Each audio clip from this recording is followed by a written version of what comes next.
के लिए मेरे साथ अहमदाबाद से संवाददाता जयेश प्रजापति फोन लाइन पर जुड़ चुके हैं। जयेश, राजस्थान मुख्यमंत्री अशोक गहलोत का मिशन गुजरात अब लगातार जारी है। ऐसे में मुख्यमंत्री अशोक गहलोत लगातार गुजरात में अलग अलग जगहों पर जनसभाएं कर रहे हैं। क्या कुछ पूरी जानकारी उनके इस दौरे और जनसभाओं को लेकर?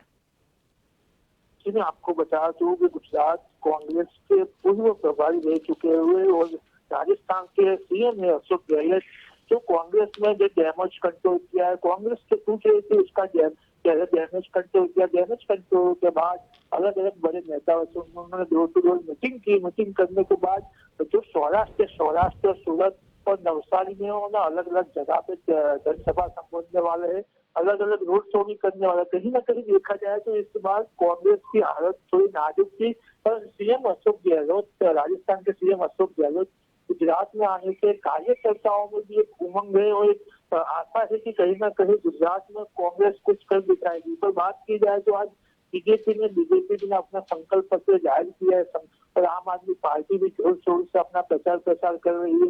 इसमें कांग्रेस के कोई बड़ा नेता दिखाई नहीं दे रहा था, पर लगातार जो अशोक गहलोत है गुजरात आ रहे हैं, सब नेताओं से मीटिंग कर रहे हैं, अलग अलग जनसभा कर रहे हैं। यानी कहीं ना कहीं देखा जाए तो गुजरात कांग्रेस के एक तारणहार के रूप में, और गुजरात कांग्रेस को जो खड़ी कर सकते हैं, जो नाजुक हालत में जो उसमें खड़ी होने के लिए अशोक गहलोत ने एक महत्वपूर्ण भूमिका बजी है।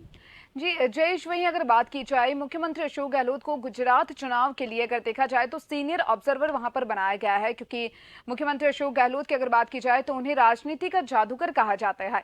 क्या कुछ कहा जा रहा है कि गुजरात में उनका जादू चल पाएगा या फिर नहीं? किस तरीके से इसको देखा जा सकता है?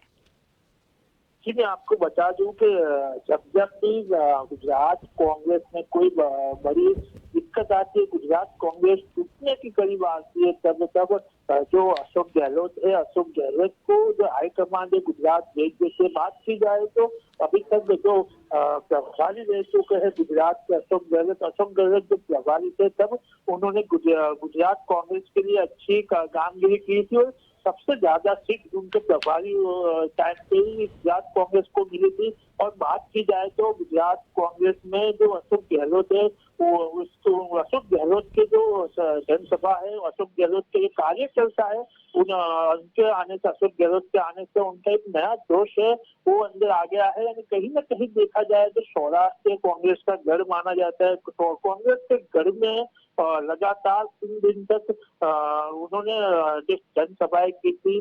बात की जाए तो जो सौराष्ट्र के बाद दक्षिण गुजरात बीजेपी एरिया है, वहां भी अशोक गहलोत ने डोर टू डोर रैलियां भी की थी। जो युवा संगठन है और गुजरात के जो पदाधिकारी उनसे भी मिलेंगे, तो कहीं ना कहीं एक अलग से प्राण गुजरात कांग्रेस में अशोक गहलोत ने फूंक दिया। अशोक गहलोत गुजरात की राजनीति से भी अच्छी तरह से वाकिफ है। यानी कहीं ना कहीं देखा जाए तो डैमेज कंट्रोल भी उन्होंने किया था। यानी इस बार अशोक गहलोत के आने से गुजरात कांग्रेस को बड़ी सफलता मिल सकती है। जानना चाहेंगे, अगर देखा जाए तो गुजरात में कांग्रेस लगातार सक्रिय नजर आ रही है।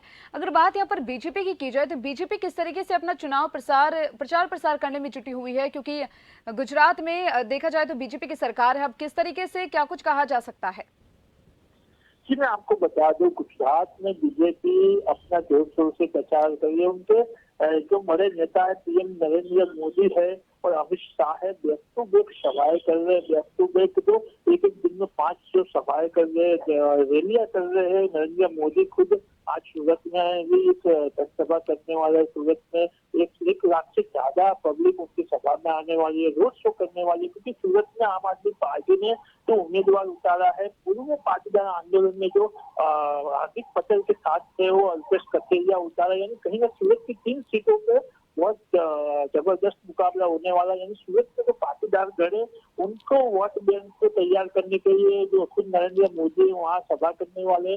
बात की जाए तो फायरजान नेता उत्तर प्रदेश के मुख्यमंत्री जो योगी आदित्यनाथ थे, वो भी गुजरात के अलग अलग विधानसभाओं में जो जोर जोर से प्रचार कर रहे। यानी पूरा केंद्रीय मंडल का जो बड़े नेता है वो भी गुजरात में उतर गए हैं। अलग अलग राज्यों के सीएम भी है प्रचार प्रसार में लग गए। यानी इस बार त्रिपाक्षिया जंग बोलते हैं गुजरात में। 3 पार्टियां, अभी तक तो 2 पार्टियां गुजरात में थी, भाजपा और कांग्रेस।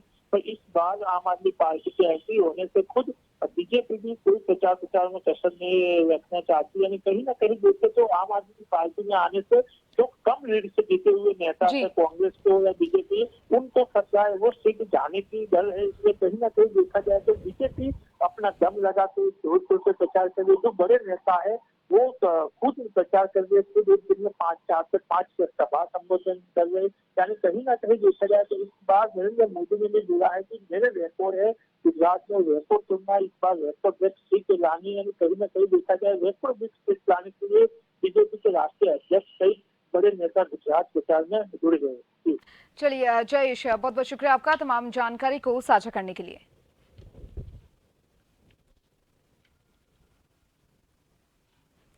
मुख्यमंत्री